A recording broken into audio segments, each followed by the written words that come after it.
स्वतः मारायचं होतं तर 4 दिवसापूर्वी घरी आलेली ती तेव्हा मारला असता की तो तिला घरी येऊन गेले ती.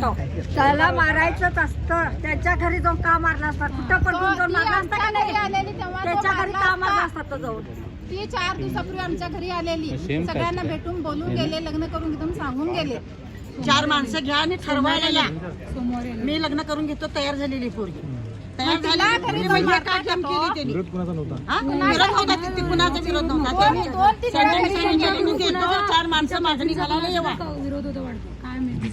पण आमच्याकडून तर नाही, दुसऱ्यांचा होता त्याच्यात. जो कोण होता त्यांचा विरोध होता. त्याचे वडील नाही, त्याचा भाऊ नाही, 2 बहिणी आहे, एक आई असले असं करते सांगा तुम्ही. कुणाला तर घेऊन गुंड्यांना मारायला लावले त्याने. सगळं सत्य पाहिजे. आमच्या पोरग्याला काही नाही, आमच्या मुलाला न्याय पाहिजे. न्याय द्या.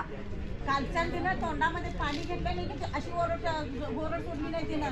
तिची अवस्था तुम्ही बघा आणि न्याय मिळवून द्या. आम्हाला न्याय मिळाला तर आम्ही हलणार नाही तिनं.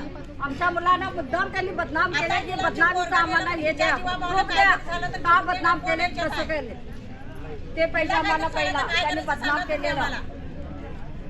इन्क्वायरी नाही, काय नाही, एकदम सोशल मीडियामध्ये माझ्या मुलाची बदनामी केली. कंडिशन बघा तिची, मुलग्याच्या आईची कंडिशन बघा. का दिले सोशल तिची मीडियामध्ये अवस्था पुढं अर्ध्या काय तासाच्या होईल ते बघा तुम्हीच.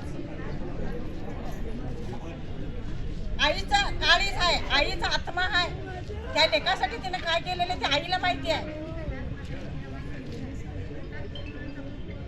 आता ही जिम्मेदारी त्या तिच्या आईची जिम्मेदारी कोण घ्यायचं सांगा. तिला काय झालं तर काय करायचं आम्ही?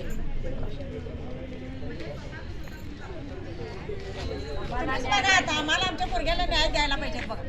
काही नाही, मला न्याय पाहिजे. मारलं ते मारलेली पोराला आमच्या बदनामी तिने ज्यांनी मारले त्यांना आम्हाला आमच्या समोर आणायला पाहिजे.